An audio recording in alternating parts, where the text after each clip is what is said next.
Welcome to the Anso knife shop. I'm Jens Anso. Today I'm taking you through the last episode of building the zero folder. The first episode was taken 6 months ago. We thought we could shoot an entire knife process in one go. We couldn't. So today I'm taking you through all the hand finishing of the blade, anodizing of a handle, and at last, the final assembly. I hope you enjoyed the episode. We will start off today by finishing the edges of the blades. As you can see here, the edge of the blade still have the scale from heat treat. It's shown in this dark brown color. It also have tool marks from the mill, from when we milled out the blades. Next step is to take these to my horizontal grinder and do a finish grinding on the edges. So what we are going to do on the horizontal grinder is to remove all previous trace from the previous operation, which in this case was the milling machine and the hardening.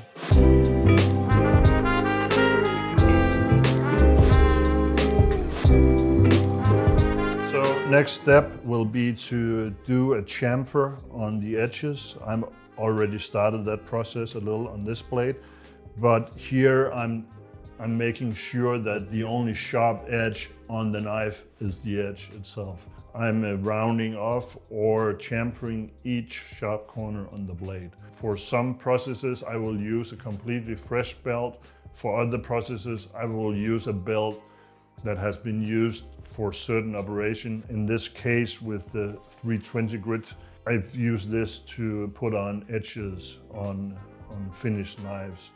So it's still sharp, but it's not super sharp belt. For this next process, I'm actually using a slightly worn down belt because it gives me more control in how much material I'm removing. What I'm interested in here is actually this area here, where there's not a whole lot of grit left, but there's still plenty of life left in the belt. I consider belts to be free. Obviously they're not, but if a specific little detail requires a completely fresh belt, I'm using a fresh belt because trying to be cheap on belts always will result in a bad product. This is not the case here. I'm actually specifically deciding that I'm using a worn belt for this operation.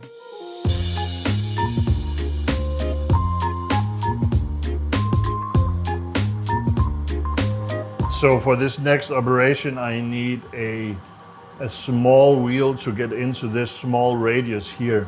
While this fantastic machine is capable of doing that, I can change the wheels on this to be of any diameter that I need. This one, which was one of the machines that I built very, very early in my career, just handles this job to excellence. It's fast and it's quick changing, and it's also somewhat of sentimental value that I keep using this machine. So last step in the grinding room is to do a very slight polish on a Scotch-Brite wheel, a hard Scotch-Brite wheel. I don't mirror polish anything. I don't like that kind of finish, but what I do like is a brushed finish, and the Scotch-Brite wheel will emphasize the work we just did on the grinder.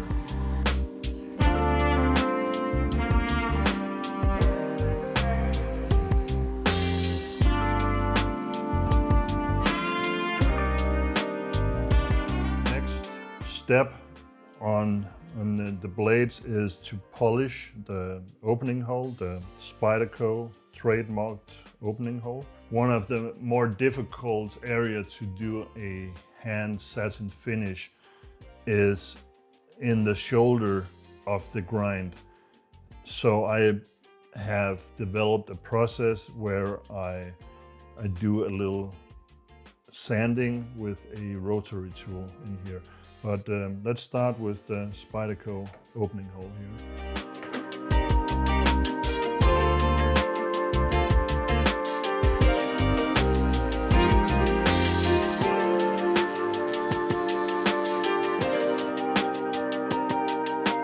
So now I've polished all the tool marks from the mill away. Next step is to remove this super sharp edge of the hole. While I won't call this process a chamfer, I'm basically polishing off the sharp edge. Right now it's so sharp that it will almost cut paper. So this is a process that I do by hand by using the same tool. It's a very much one of those easy does it.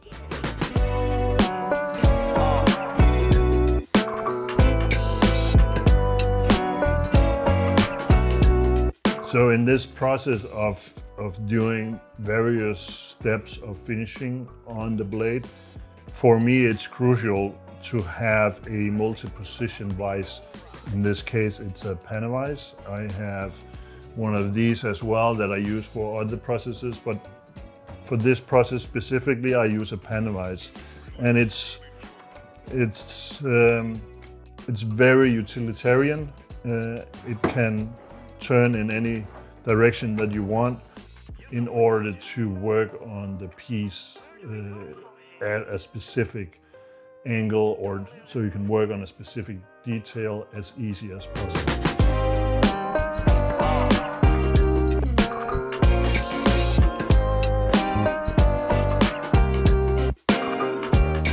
So the next process for me is to go in and polish in the shoulders just a little bit. A hand satin finish is a process that I've been working on perfecting for the past 20 some years. And I'm still finding small ways to improve what I'm doing.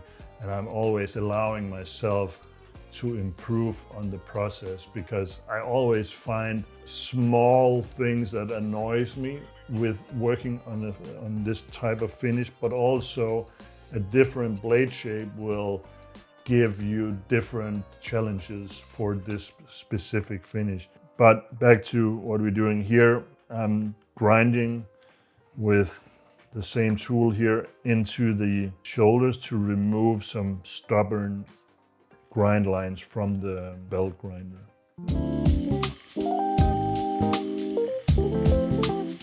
At this point, I'm pretty much known for making a hand satin finish on my blades. And for a model like this one, it's the Isola. It's a pretty straightforward finish. It still has some challenges when you make it, but I've reached a point where for me this is a fairly easy finish to achieve. What you should notice on this blade is that you have basically one surface for the blade itself, and then one flat for where all the mechanics go on inside the folder. So you have two surfaces that meet each other, but in this case it's a pretty easy transition from the flat grind onto the flats of the blade.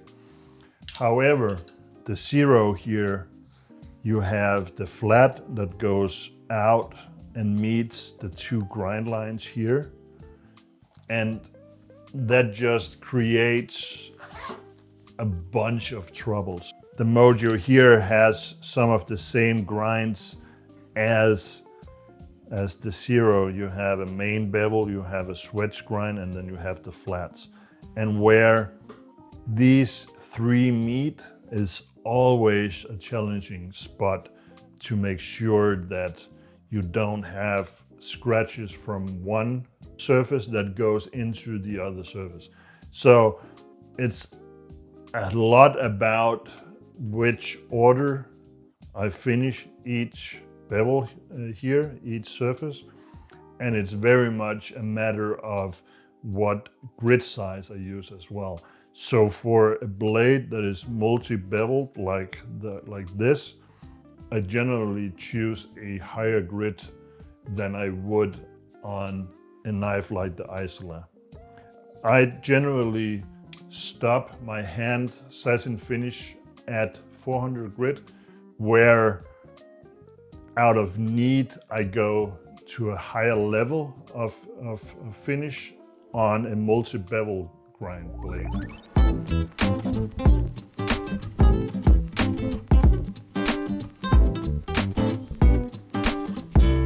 So a process that I've actually adopted quite recently in achieving the satin finish is working with these mold maker stones. It's a process that I've been familiar with for a while, but I haven't used it. I believe I was originally introduced to using stones on especially multi-bevel blades by a friend in the industry, Todd Beck, who is a genius when it comes to achieving a super high finish on his knives. It keeps the grind lines very crisp, and that's something that to me is super important in a beautiful finished knife. Everything should be crisp. And where traditionally I would finish all my blades solely with wet and dry sandpaper, that actually has a tendency to blur out the grind lines. When I use the stones, I'm actually emphasizing the grind lines instead. It's a process that it took me a while to actually fully understand why this is the case. Todd Beck had an excellent explanation for it that I can't repeat, but it has to do with the stones are a more precise surface that you work against the steel, but also you're actually removing material right at the corner rather than on the corner, if that makes any sense. It does when I hear myself speak, but maybe it doesn't make sense to you. What I always do is I finish my grind on my belt grinder at 600 grit, and then I move a step backwards. So I will start with a 400 grit stone, move up to 600 grit. Then I will start with a 400 grit sandpaper, and then move up to 600 grit in this case.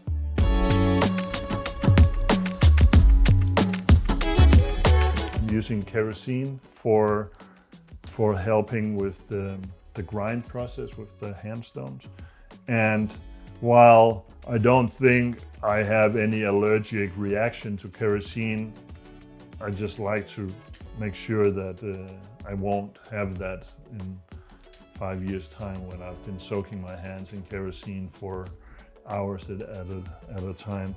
These stones here comes in several different grit sizes and hardnesses. This is Geswein mold maker 400 grit I'm using here to start removing 600 grit belt marks from the belt grinder, or grind marks from the belt grinder.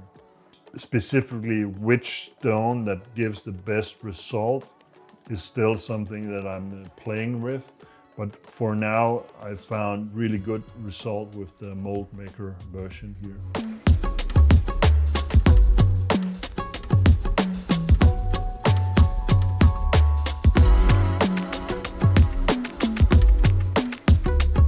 So this process, removing the grind lines from the belt grinder with a stone, is a super tedious method. And what I do is I will go back, check the surface with my optivices every now and again to make sure that every single scratch from the belt grinder has been removed. So I will work the entire surface, then go back and then rework certain areas of the blade where I know that there's still some scratches left.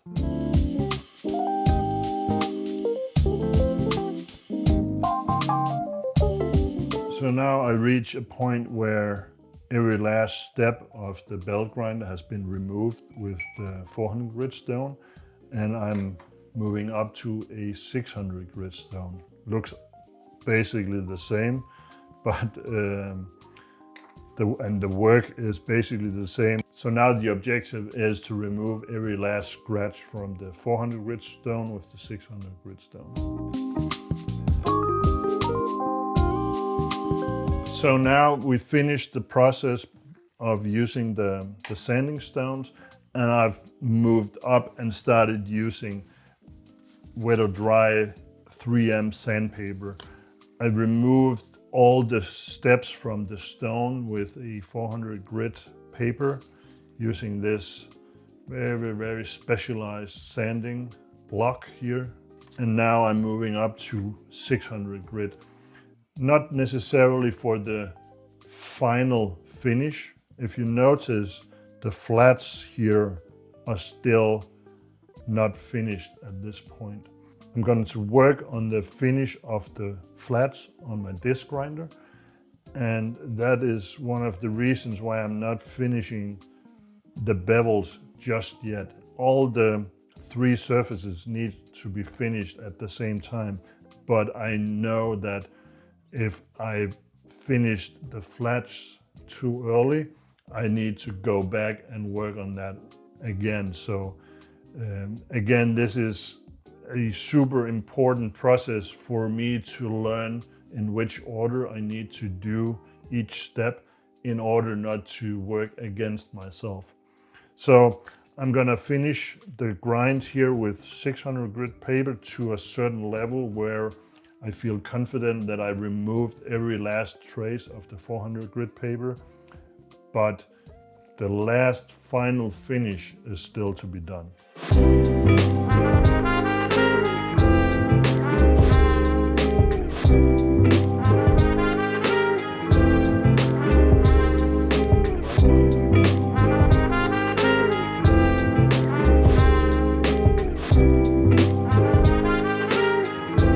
So now I got the very strongest optimizers here to make sure that there's not like a tiny little scratch hiding in here, because if there is, it's just, there's no shortcut here. It's just to start the process over. And it's one of those things you learn by experience. You need to change your angle, you need to change the light source and recheck and recheck and recheck, because certain scratches will only show in a certain light or with a certain reflection of the ceiling or the wall. So now I'm going to work on the flats here. This is the surface finished as it came off the surface grinder. I'm going to take it through several steps of grinding on my disc grinder now. And I will start out with a 220 grit and move my way up to 600 grit.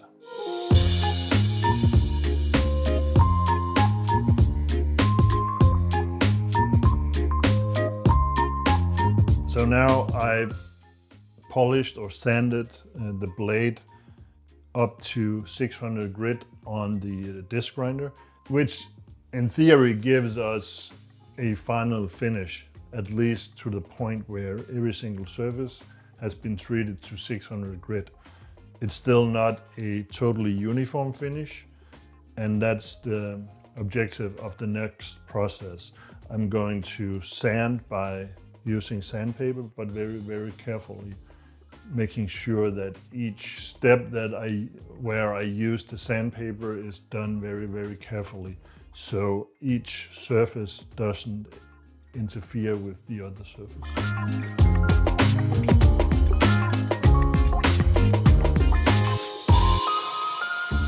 So now I'm establishing the final finish on the flats of the blade that will later be hidden by the handle. But in order to have an even finish from under the handle out onto the blade, it's super important that even the hidden sides of the blade are finished to the same level as the rest of the knife.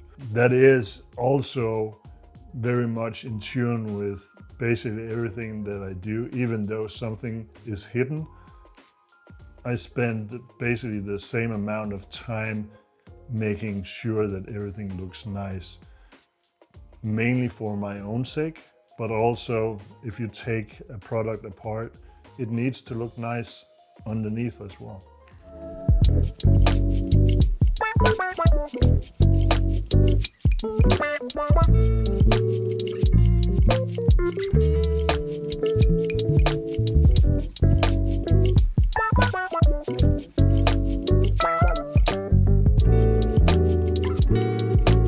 I finished one side, and I never really know if it will take a few minutes to put the finishing touches or it will take 30 minutes. In this case, it took only a few minutes, and of course it has to do with me having done this a lot of times. So, but every now and again, this one little scratch will just chase you for a long time. But here I'm actually super satisfied with the result. I have 3 different surfaces that each meet in this corner, and it meets at a very precise level, and I've managed to keep the grind lines crisp, which is the general objective, as well as a nice finish. So now I'm going to tape this side up to protect it and then work on the other side, and very soon the blade is ready to have the logo engraved.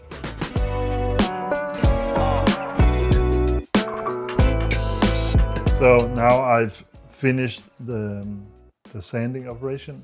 Now I'm doing a final check. I'm cleaning with WD-40 and clean paper, and I actually washed my hands so I don't contaminate the finish with some grit left over on my fingers.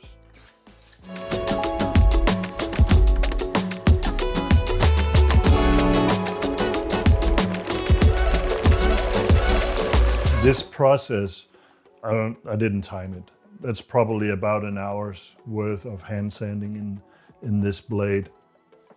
And when people ask, so how long does it take to do a satin finish blade like this?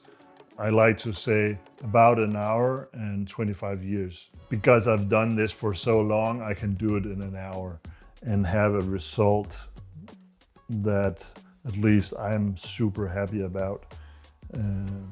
I know that standards are different, and some makers would consider this a rough finish. I do make working tools though. So one of the things that I really like about the hand satin finish like this is, in my opinion, it becomes more beautiful with use. It will scratch up, sure, but those scratches will tell a story. And it's still finished to a point where it will hide some of the finer scratches that you will put on your knife just with regular use.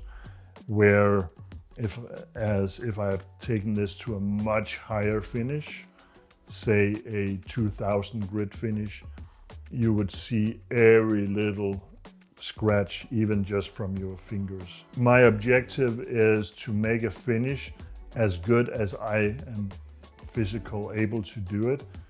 So when the customer will receive the knife, it is as perfect as I can make it. And then they can start scratching it. I don't mind scratches put in by use. I do mind scratches left from a previous process. That's no good. So this blade is now ready for logo engraving, but before we will do that, it's time for lunch.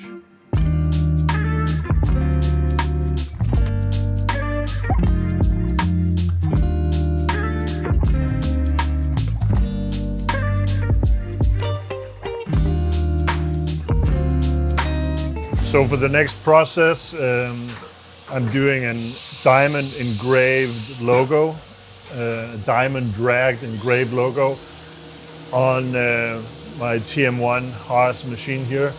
It's a process that I've been developing over the past, I don't know, 8-9 years. And I've developed it to a point where it's just a super straightforward process. It's kind of low tech, if you will. I'm using a CNC machine, but in theory, or very practically, this could have been done on a pantograph instead. I just like the precision of the CNC. So in the machine here we set it up for the 0. The blades will be held down with these quick release clamps. Here it's the isola, so loosen 2 screws and put this in, and the program is preset to have the exact position of the logo.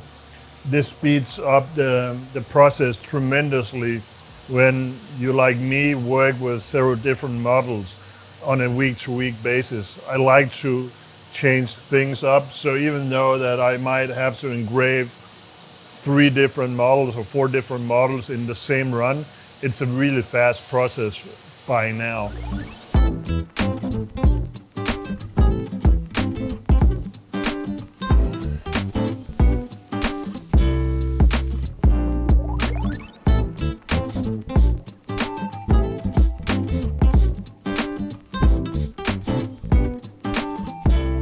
So we're back in the shop.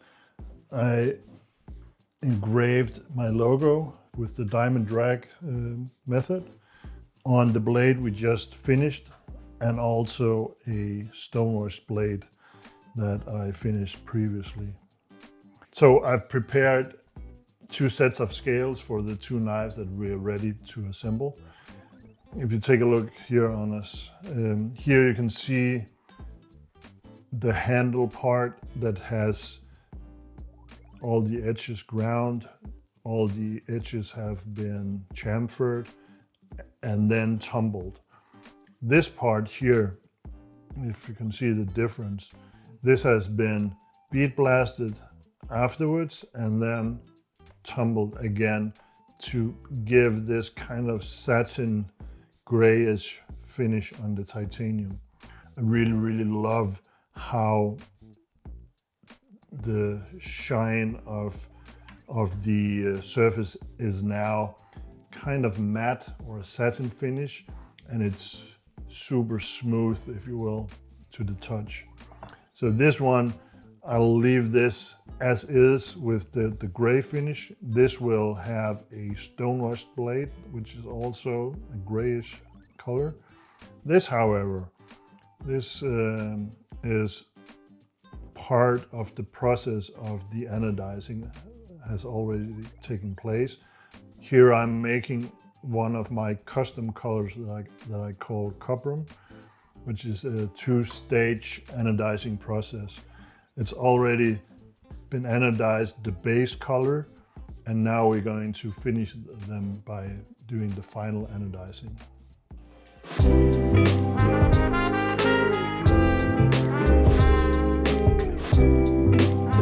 Anodizing, Jens. Yeah. Why? And I mean. Well, the very fast explanation, which is probably the only one that I can give you anyway, is that titanium will react when you put it into a liquid and run electricity through it, and it will change color by the electricity itself. In this case, I'm after a almost patinated copper look, which is again a process that I've been developing over quite a bit of time, just experimenting with the process over and over. And it's one of those perks of using titanium. I use titanium mainly, or knife makers in general use titanium mainly because of the lightweight nature of the material. It's very strong, and for this It's a frame lock, and you have a spring memory in the material. And then I see this as a bonus. You're able to actually color the material itself.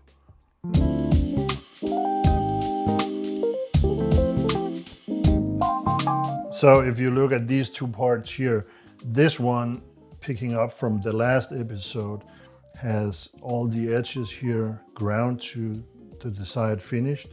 All the corners have been chamfered, and then it's tumbled. So this part here is straight out of the tumbler. This part, however, has been bead blasted afterwards and then tumbled again. This could have been titanium. You wouldn't have been able to see the difference. In this case, it's actually zirconium, and you'll see why I chose that material in a minute. Zirconium is very similar to titanium. It doesn't have all the same properties as titanium. So for instance, I can't use zirconium to make the lock side in the folder because it doesn't have the spring memory as titanium does. However, it does have one very cool feature. While you can anodize it as titanium, it reacts a little different, but you can anodize it just like you can with titanium. You can also heat color it. And when you do that, you get a almost jet black finish, depending of course on the finish on your part. In this case, it's a matte finish, so the result should be a matte black.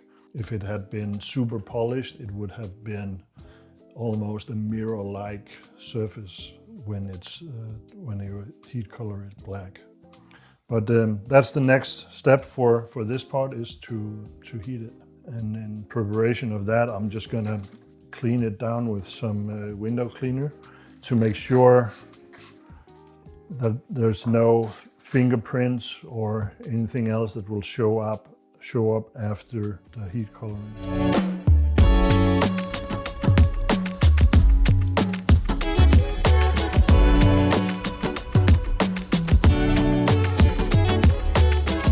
Now the zirconium scale has cooled down, and it's left with this dark gray, not so attractive finish really, but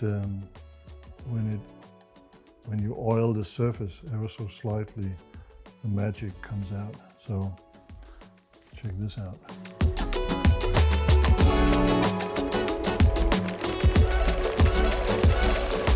So what was this dark gray has now become the jet black that I really, really love from the zirconium.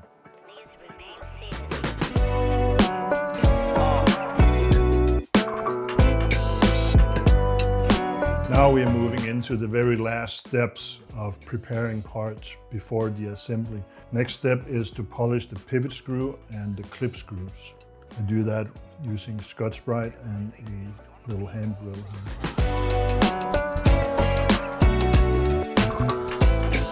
This is one of the processes that goes to show that every last bit gets attention. So this is a special made screw by one of the great guys in the industry, Stephen Kelly, who makes awesome titanium screws. What I've done now is I've fitted it to the length that I need, and now I'm gonna round and polish the end, because the end on two of the screws in this assembly will be visible. So just to add a little more custom feel to it, I'm going to adjust the end ever so slightly.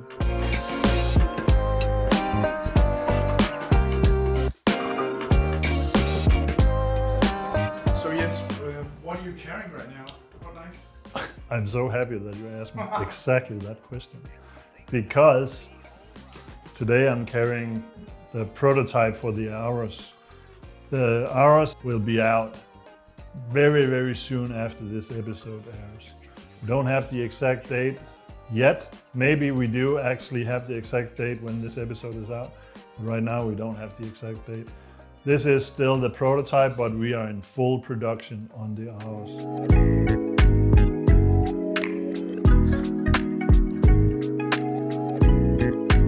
We've reached a point in the build where it was actually time to do some nulling of parts. Of course, I can't help doing it, and who am I kidding? It looks good on camera too.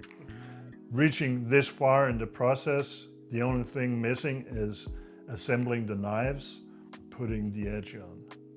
So we are so close to being done. This is by far my favorite part of the process. I love building, I love removing material, I love every single process along the way. This is my favorite part. Putting everything together, making sure everything walks and talks, as they say. And without much talk, I'm just gonna start working towards final assembly. What I do while working here is I will clean out last bits of dirt on the blade. I will bend the lock bar. I will set the detent ball, stuff like that.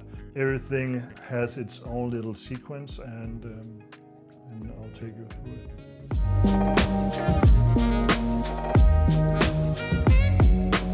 If you want to support this channel, please visit my website. There's a link below. On my website, you can find the Anso knife tool here in the PVD version and in the brass version.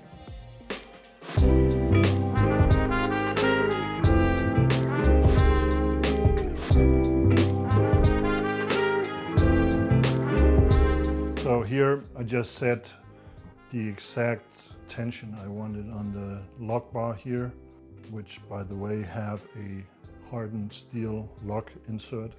So you have steel against steel, which is a good thing, inside the titanium lock bar. Now I'm assembling the pivot area here, the pivot ring or pivot collar, along with the pivot screw. This particular model runs on phosphor bronze washers that I've sanded to a very, very high polish.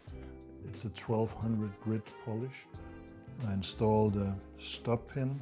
Here I add a little pivot loop and give the detent ball just a little dab. If you ever had a folder that squeaks when you open it, it's usually because the detent needs a little lubrication.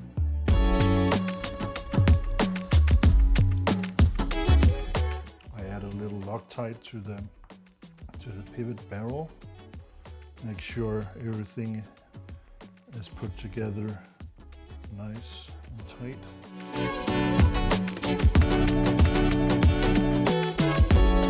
So here I'm just fine-tuning the action. I want the blade to move freely. I want to make sure that the detent catches the blade just right, and I want to make sure that the lock engages properly. The English language is a very difficult one. So far it feels super good. So the last step here in the assembly phase is to add the pocket clip.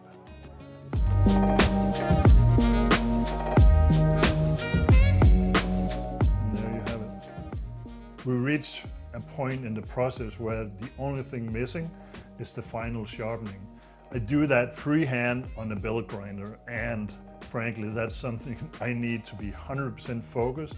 Usually it needs to be early in the morning, and definitely not with Anders breathing down my neck with the camera.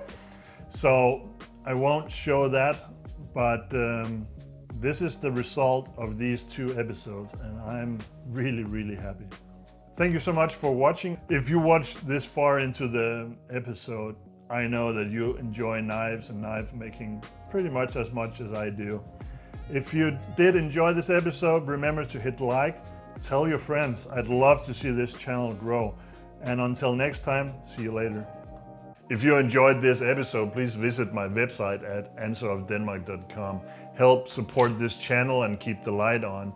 On my website, you can find cool products like the Anso sheep's foot.